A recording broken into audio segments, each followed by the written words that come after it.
primeiramente agradecer a oportunidade de poder prestar contas à sociedade, mas fundamentalmente prestar contas à família.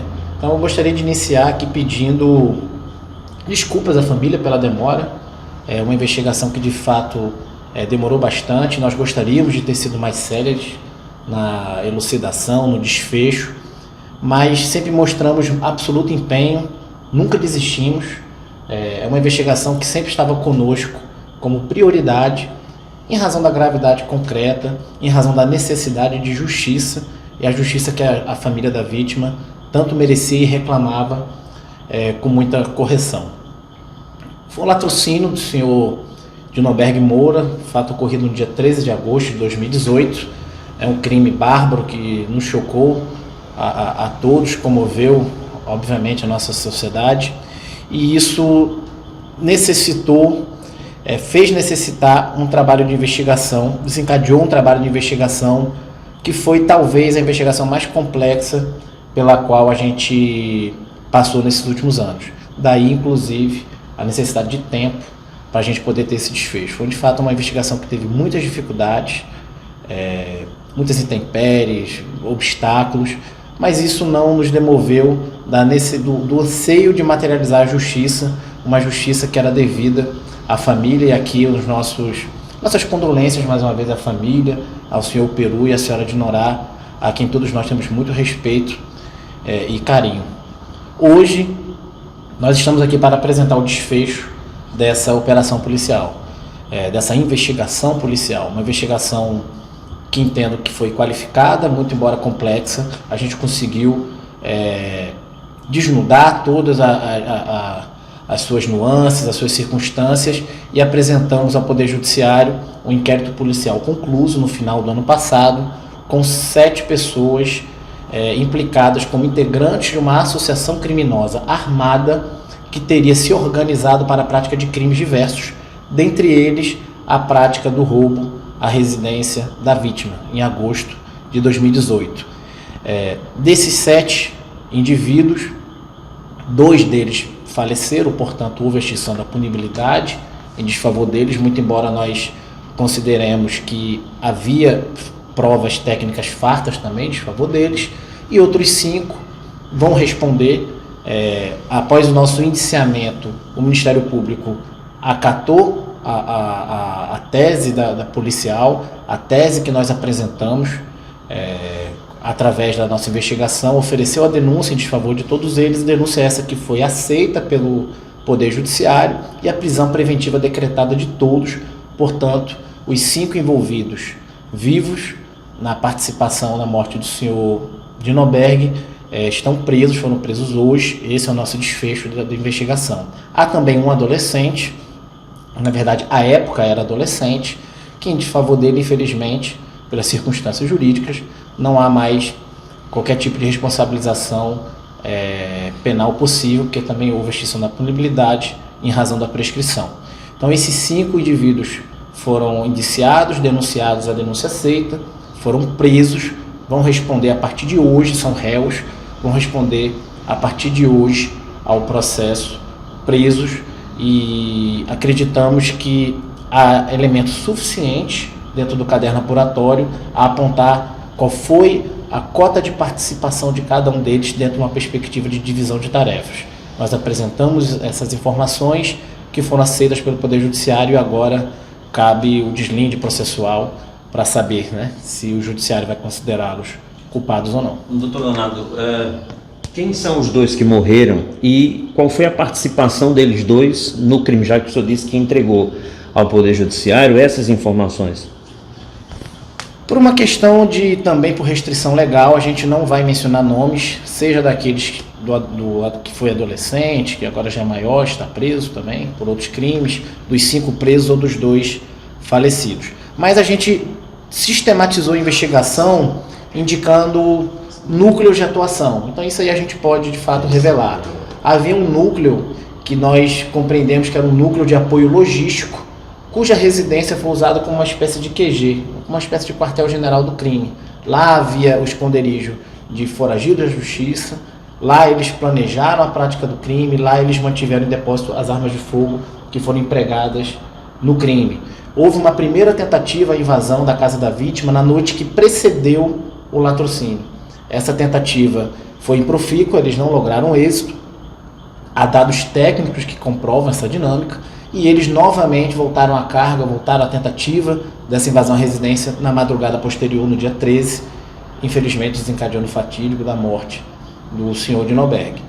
Portanto, existia esse núcleo, que é essa residência de um dos envolvidos, que era utilizada como uma espécie de QG do crime. Havia um outro núcleo de aparato logístico, que foi quem emprestou as armas de fogo, emprestou roupa e emprestou conhecimento, expertise para que os executores imediatos pudessem praticar o crime, inclusive drogas, oferecendo drogas ilícitas para que eles se mantivessem acordados, se mantivessem ativos, visando a prática, a materialização, a consumação do crime. E há também os executores imediatos, né? Aqueles que invadiram a residência e um deles efetuou os disparos de arma de fogo que infelizmente ceifaram a vida da vítima. Durante as investigações, o senhor chegou a ouvi-los? Foi o que eles falaram para a polícia? Versões conflitantes, há confissões parciais do crime, há inclusive mudanças de versões, confessando parcialmente a participação, depois retirando a participação no crime. Há uma série de mentiras, álibis que não foram confirmados, que foram tecnicamente provados, que se tratavam de informações inverossímeis, né, sobre onde eles estavam, o que estavam fazendo no dia do crime. Portanto, não há nenhuma confissão direta, mas a combinação de elementos, seja por depoimentos, que são dezenas de depoimentos, seja por provas técnicas, nos permite essa conclusão, na ótica, obviamente, da Polícia Judiciária. Talvez vocês haverão de recordar que 3 dias após o latrocínio, a Delegacia Municipal, à época eu estava à frente da Delegacia Municipal, deflagrou uma operação que teve justamente o escopo de coletar provas. Nós cumprimos diversas buscas e apreensões na Zona Oeste, uma busca e apreensão numa propriedade na Zona Rural também, e essas buscas foram fundamentais para o desfecho da investigação. Com essas provas coletadas, nós tivemos um apoio muito importante da Polícia Federal, através de equipamentos, softwares, que nos permitiu fazer um trabalho técnico, que foi fundamental, nos ensejou a avançar muito, e também um apoio que, eu diria, paradigmático do ponto de vista da integração da Polícia Civil com o Ministério Público. Seja o NUAV, que é o Núcleo de Apoio a Vítimas de Violência, através do Dr. Vinícius e Dr. Uliana, através da promotoria local, fizeram um trabalho extraordinário de integração de dados, nos recebendo, acompanhando a investigação, nos ajudando e integrando forças para que hoje a gente pudesse apresentar à sociedade, especialmente à família da vítima, esse resultado inicial, né, esse desfecho policial da investigação, agora iniciando sua nova fase, que é a fase da ação penal propriamente dita. Doutor Leonardo, o senhor já falou que não vai revelar os nomes por conta da legalidade, mas uma informação que nós temos que existe um elo aí nesse grupo que teria informações privilegiadas da família, inclusive, não sei se o senhor vai poder revelar ou não, mas que seria essa fonte realmente que passou informações para esse grupo. Essa pessoa foi presa também hoje? Foi presa. Dentre essa divisão de tarefas, de fato, um dos investigados é apontado pela investigação como aquele que teve acesso a informações privilegiadas de dentro da empresa, de dentro da residência, e forneceu esses dados para que o grupo pudesse invadir a residência na expectativa de ter grandes lucros, né, de subtrair bens de valor. Então esse indivíduo ele foi preso hoje preventivamente e é um dos réus de ação penal. Esse elemento preso, ele tinha ligações próximas com o empresário morto? Ele trabalhava com o empresário. Daí a ligação e daí as informações, né, que ele tinha sobre movimentação financeira, sobre o local da residência, etc. O depoimento dele, ele confessou parcialmente ou falou algo sobre essas acusações? Ele nega. O doutor falou num sítio, foi feita busca e apreensão na época, alguns dias após o fato, né? O senhor disse que foi muito importante. Nessas buscas foi apreendido algum aparelho de telefone celular e nesses aparelhos vocês conseguiram captar conversas entre o grupo falando da possibilidade desse grupo ou tramando esse roubo na casa de Dinolberg? Sidney, eu compreendo a qualidade da pergunta, mas nós não revelamos técnicas de investigação, A doutrina policial assim determina, a melhor técnica da doutrina policial assim determina, de modo que nós não vamos revelar os detalhes dos meios pelos quais nós conseguimos produzir as evidências que foram consideradas pelo Poder Judiciário. O que eu posso dizer é que conseguimos coletar evidências de grande valor, substantivas, de modo a qualificar todo o trabalho que já existia de local de crime, levantamento de informações, depoimentos, e isso ensejou que nós fizéssemos um desfecho, repito, qualificado de apontamento dos autores do crime e da divisão de tarefas, apontando exatamente qual é a cota de participação de cada um deles nessa empreitada criminosa como integrante dessa associação criminosa armada. Na investigação, o senhor conseguiu identificar se eles tinham o objetivo de matar ou era só o roubo, a morte foi consequência? A investigação aponta que o objetivo era roubar. Todo o plano de execução do grupo foi no sentido de invadir a residência e subtrair os bens de valor que eles supunham haver no local. Portanto, o latrocínio foi uma consequência, né, dos atos do meio empregado nessa tentativa de roubo, desencadeando, portanto, o latrocínio. Então a gente trabalha com a tese de latrocínio e não de homicídio. Que tipo de armas teriam sido utilizadas pelo grupo criminoso e qual foi que arma que matou o empresário? Foi um revólver calibre 38. Os dados de investigação apontam, e obviamente essa é a indicação que a Polícia Judiciária deu, a conclusão da investigação, de que um dos indivíduos presos hoje emprestou essa arma de fogo para o núcleo que executou imediatamente o crime, o latrocínio.